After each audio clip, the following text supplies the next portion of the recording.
जेनटा आमे लखमु सेटा पर लखले जागो पर आ जेनटा नी लखले एटा काटी देसी हे हेती नियम नहीं आज्ञा आज जिलापाल ऑफिस आइछन आज्ञा आज आम जिलापाल कार्यालय और थाना प्रभारी के आज आम आवेदन करवाले जाइछु आम गोबरा गाँव राजेंद्र राउत बोलिक व्यक्ति गोटे आतंक सृष्टि करेছে সেখানে गाँव वाले भद्र लोक मन के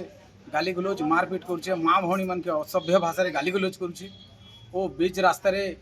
पानी भरी जाऊा लोक गाधे जावार थर लोक मन के असभ्य भाषा गाली गलोज करुचे बुदौचे टांगिया धरिक हाणवा लगी चेष्टा करुचे तार जेन अवस्था के देखिए गाँव वाले विरक्त होकर आज जिलापाल महोदय पाखे आइछन या थरे थाना रे विभिन्न मामला रे से लिप्त अच्छे तीन चार थर तार नारे केस मध्य हो सारी आठाने बेल है फिर आतंक सृष्टि करुचे आज गाँव वाले समस्ते विरक्त होकर आज जिलापाल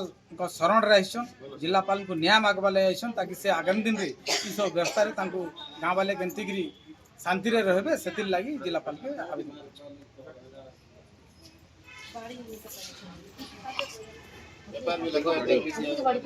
आज्ञा आज जिलापाल ऑफिस आइछन आज ही गोबरा गाँव समस्त माँ माने न्याय पाइबा जिलापाल ऑफिस घेराव कर